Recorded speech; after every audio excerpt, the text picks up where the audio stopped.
नमस्कार, मैं अशोक कुमार पांडे और स्वागत है आपका टीसीएच पर। ईरान ने वो खेल खेला है कि सारे अरब मुल्क भी परेशान हैं कि क्या करें और क्या ना करें, और अमेरिका और इजराइल के तो बिल्कुल समझ में नहीं आ रहा है कि करें क्या। ईरान ने पहले से ही यह बात क्लियर कर दी थी कि अगर हमारे ऊपर हमला होता है, अगर इजराइल और अमेरिका हमारे ऊपर हमला करते हैं तो स्ट्रेट ऑफ होर्मुज को हम पूरी तरह से बंद कर देंगे। अगर आप नक्शे में देखें, अगर आप मिडिल ईस्ट के नक्शे से परिचित हैं, तो बहुत पतला सा इलाका है। और आपको याद होगा जब जिनेवा में बातचीत चल रही थी, उसी समय ईरान ने रशिया और चाइना के साथ मिलकर एक नेवल प्रैक्टिस की थी। और उस नेवल प्रैक्टिस में मेन काम यह किया था कि स्ट्रेट ऑफ होर्मुज को थोड़ी देर के लिए बंद कर दिया था, प्रैक्टिस के लिए बंद कर दिया था। दरअसल उसी समय ईरान ने यह पूरा प्लान बनाया कि कैसे स्ट्रेट ऑफ होर्मुज को बंद किया जाएगा। अब ये जो स्ट्रेट ऑफ होर्मुज है, आप जानते हैं, ये बंद होने का मतलब ये है कि मिडिल ईस्ट की तरफ जाने वाला सामान और मिडिल ईस्ट से बाहर निकलने वाला सामान दोनों बंद हो जाता है।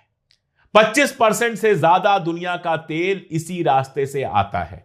और यह भी बता दूं कि मिडिल ईस्ट के देशों के लिए अनाज पानी जितना कुछ जाता है, वो सब भी यहीं से जाता है। हिंदुस्तान से, पाकिस्तान से, साउथ एशिया से, बहुत सारी जगहों से इसी रास्ते से सामान जाता है। और इसको ईरान ने पूरी तरह से बंद कर दिया है। कल एक खेल हुआ और वो खेल अपने आप में मजेदार था। मैंने पहले भी बताया है कि अमेरिका ने एक ट्वीट किया, अमेरिका के जो सेक्रेटरी हैं उन्होंने ट्वीट किया कि हमारा एक जहाज वहां से निकल गया। जवाब यह मिला कि जो जहाज आपका निकला है वो किसी वीडियो गेम में निकला होगा, क्योंकि यहां से तो कोई जहाज निकलेगा नहीं। यहां तो पानी के नीचे हमने माइंस बिछाई हुई है, जो जहाज निकलेगा उसको उड़ा दिया जाएगा। कुछ जहाजों ने निकलने की कोशिश की तो उनका क्या हाल हुआ वो सारी दुनिया देख चुकी है। मरसर्क, जो दुनिया की सबसे बड़ी कंपनी है जहाज से सामान पहुंचाने और ले आने वाली, उसने अपने ऑपरेशंस रोक दिए हैं कि हम फिलहाल कोई ऑपरेशन नहीं करेंगे। आपको याद होगा हूथियों ने जब रेड सी रोका था तो वो रास्ता भी मरसर्क ने रोक दिया था। और एक और बात आपको बताऊं, ये जितनी जहाजें जाती हैं सबका बीमा होता है, इंश्योरेंस होता है। तो अगर ये डूब जाए तो इनका इंश्योरेंस वापस मिलता है। लेकिन इस समय इन जहाजों का इंश्योरेंस करने के लिए कोई कंपनी तैयार नहीं है, क्योंकि वो जानती है कि डूबना तो तय है और डूबेंगे तो बिना मतलब हमारा पैसा बर्बाद होगा। और इसीलिए स्ट्रेट ऑफ होर्मुज बिल्कुल शांत पड़ी हुई है, वहां से कोई गुजर नहीं रहा है। अब इस पर खेलते हुए तेहरान टाइम्स यह बताता है कि आईआरजीसी ने एक शर्त रखी है। आईआरजीसी आप जानते हैं, ईरान रिवोल्यूशनरी गार्ड्स, उन्होंने एक शर्त रखी है कि हम स्ट्रेट ऑफ होर्मुज खोलने को तैयार हैं। अपने सारे अरब मुल्कों के लिए स्ट्रेट ऑफ होर्मुज खोलने को तैयार है। शर्त बस इतनी सी है कि आप अपने मुल्क के अंदर से इजराइल की एम्बेसी को बंद करा दीजिए और इजराइल के एम्बेसडर को निकाल दीजिए। यानी इजराइल के साथ जो रिश्ता आपने कायम किया है उस रिश्ते को तोड़ लीजिए, हम आपको अपना समझेंगे और यहां से आपको निकलने देंगे। ध्यान रखिए, अमेरिका का नाम नहीं लिया है। यह नहीं कहा है कि अमेरिका के एम्बेसडर को निकालो, अमेरिका के एम्बेसडर को मत निकालो, उसको रहने दो, अमेरिका से रिश्ते बनाए रखो, हमें कोई दिक्कत नहीं है। दिक्कत हमें इजराइल से है, इसलिए इजराइल से रिश्ते तोड़ लो, स्ट्रेट ऑफ होर्मुज खुल जाएगा। अब बेचारे अरब मुल्क कैसे इजराइल से रिश्ता तोड़ लें, बहुत गहरे तक है। और दूसरा, इजराइल से रिश्ता तोड़ने का मतलब है अमेरिका की नाराजगी। अमेरिका की नाराजगी कैसे बर्दाश्त करें? इसलिए अरब मुल्क खामोश है, जाहिर है इस पर कोई जवाब नहीं दे सकते। लेकिन ईरान ने अपना पत्ता फेंक दिया है कि या तो हमारी तरफ या तो इजराइल की तरफ। अगर इजराइल की तरफ हो तो यहां से तुम्हें निकलने नहीं देंगे और तुम्हारे इलाकों में जो अड्डे बने हुए हैं अमेरिका और इजराइल के, वहां लगातार हमला करते रहेंगे। कल बहरीन से एक वीडियो आया, बहरीन के ही एक बंदे ने, वहां के किसी जर्नलिस्ट ने वीडियो बनाकर डाला और दिखाया कि बहरीन में किस कदर तबाही हुई है, किस कदर अमेरिकी अड्डे ही नहीं खत्म किए गए हैं, बल्कि जहां जहां अमेरिका के सैनिक छुपने की कोशिश कर रहे थे वो सारी जगहें तबाह कर दी गई हैं, चाहे होटल में ठहरे चाहे किसी घर में ठहरे। दरअसल बहरीन सबसे बड़ा अड्डा है वहां पर अमेरिका का। बहरीन एक ऐसा मुल्क है जो है तो अरब मुल्क, वैसे आपको शायद पता हो कि बहरीन एक जमाने में ईरान का हिस्सा था और शाह के जमाने में उसको अलग मुल्क बनाया गया था ताकि एक ऐसा मुल्क बन जाए जहां अमेरिका अपनी पूरी मनमानी कर सके, अमेरिका अपना पूरा अड्डा बना सके। और इसीलिए 80% शिया आबादी होने के बावजूद एक सुन्नी को वहां का शाह बनाया गया ताकि जनता के हिसाब से काम ना हो, काम अमेरिका के हिसाब से हो। तो उस बहरीन को सबसे जबरदस्त सबक सिखाया ईरान ने, बुरी तरह से तबाह बर्बाद किया। और यह एक मैसेज भी था बाकी अरब मुल्कों के लिए कि अगर इस तरह अमेरिका के लिए तुम अपनी जान देते रहोगे, अमेरिका के करीबी बनोगे, तो कल को तुम्हारा भी यही हाल हो सकता है। इजराइल में तो जो मिसाइलें बरस रही हैं और जो तबाहियां हो रही हैं उन पर तो तमाम रिपोर्ट्स आ रही हैं, आपने देखा होगा। लेकिन बहरीन के जिस कदर तबाही हुई है वो भी अपने आप में एक मजेदार कहानी है। इन सबके बीच हिंदुस्तान कहां है? आप जानते हैं नरेंद्र मोदी सबसे पहले गए और इजराइल में बाकायदा हिंदुस्तान इजराइल के साथ है ये सब घोषणा करके चले आए। उनको एक इनाम दिया गया जो उसके पहले किसी को नहीं दिया गया था और शायद उसके बाद भी नहीं मिलेगा। गले में पट्टे जैसा वो इनाम पहनाया गया उनको, और इस तरह से शायद वो शायद क्या पक्के तौर पे पहले हिंदुस्तानी प्रधानमंत्री बन गए जिन्होंने इस तरह की जंग में एक तरफा रोल दिखाया, और वो भी ईरान के खिलाफ दिखाया जिसके साथ पुराने रिश्ते रहे हैं। अब ये बार बार बताने की जरूरत नहीं है कि ईरान के साथ हमारे रिश्ते कैसे रहे। खामनेई साहब के मरने के बाद कोई श्रद्धांजलि भी नहीं दी गई। बाद में विदेश सचिव को भेजा गया, कोई मिनिस्टर नहीं गया, विदेश सचिव गए जो साइन करके आए। परसों दिखाई दिया कि मुख्तार अब्बास नकवी गए, साइन करके आए। उसके बाद एक खबर आई, जयशंकर साहब ने लिखा कि ईरान के विदेश मंत्री से हमारी बातचीत हुई है। अब ईरान के विदेश मंत्रालय ने बाकायदा एक बयान जारी किया और इस बात को तस्लीम किया कि बातचीत तो हुई है। उस बयान को अगर गौर से पढ़िए तो ईरान ने बहुत प्यार से खेल खेला है। चाहता तो उस बयान में वो कड़ी बातें भी लिख सकता था कि आपने इजराइल का साथ दिया, खामनेई साहब के मरने के बाद श्रद्धांजलि भी नहीं दी, वगैरह वगैरह, लेकिन उसने ऐसा कुछ नहीं लिखा है। उसने बहुत प्यार से बात की है, अपनी सारी बातें कह दी हैं कि हमने ये बात कही कि अमेरिका और इजराइल ने जो किया है, जिस तरह से हमारे ऊपर हमला किया, हमारे रहबर को शहीद किया, वो काबिले मजम्मत है, उसकी मजम्मत होनी चाहिए। सारी दुनिया को उसकी निंदा करनी चाहिए, सारी दुनिया को उसकी मजम्मत करनी चाहिए। यह बात ईरान कह रहा है। यह नहीं कह रहा है कि हिंदुस्तान ने मजम्मत नहीं की, वो ये कह रहा है कि मजम्मत करनी चाहिए थी। यानी ईरान हिंदुस्तान से यह उम्मीद करता था कि वो इस हमले की मजम्मत करे, लेकिन हिंदुस्तान ने मजम्मत नहीं की। डिप्लोमेसी में सारी चीजें लिखी नहीं जाती हैं, जो नहीं लिखा जाता है वो ज्यादा इंपॉर्टेंट होता है।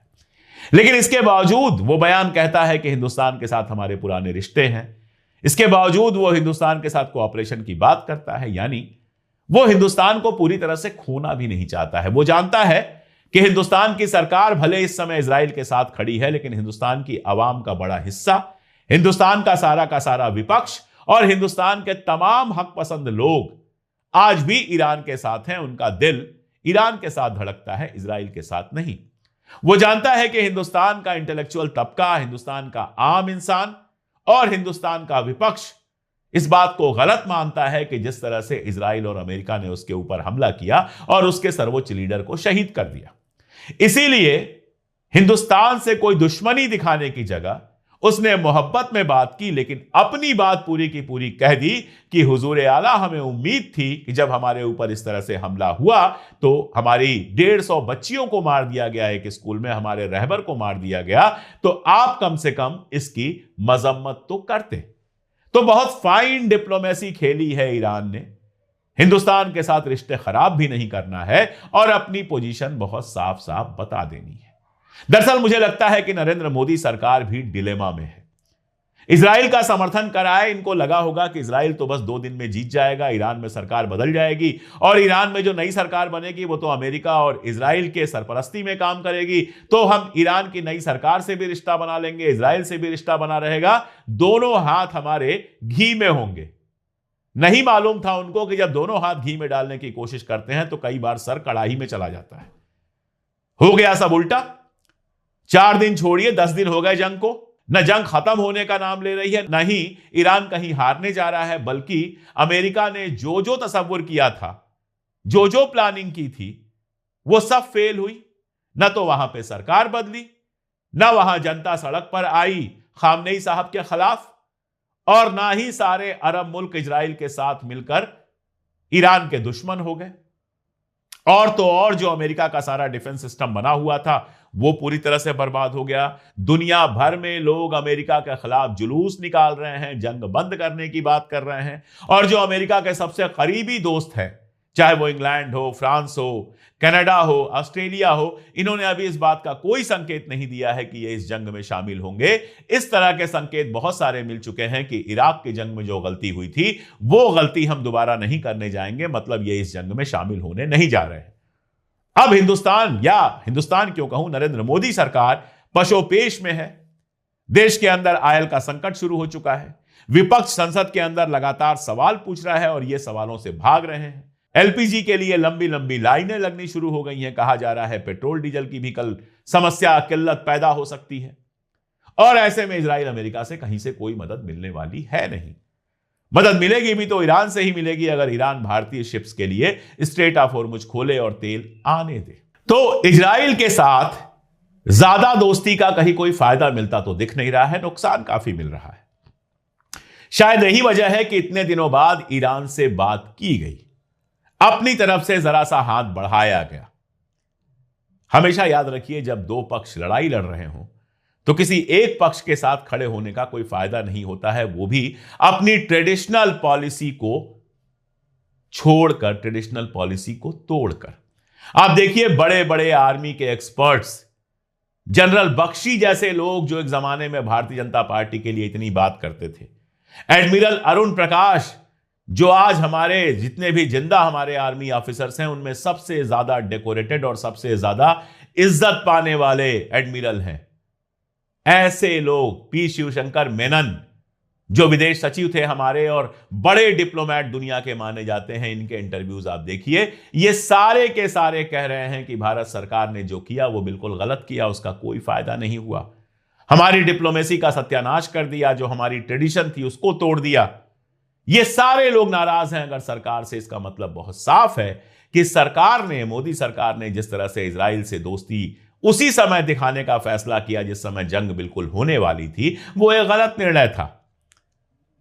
ईरान ने अभी तक आपको दुश्मन घोषित नहीं किया है, ईरान ने अपने रास्ते खोले हुए हैं, आप धीरे धीरे बढ़ रहे हैं, लेकिन एक पांव इजराइल में एक पांव ईरान में यह भी तो मुमकिन नहीं है।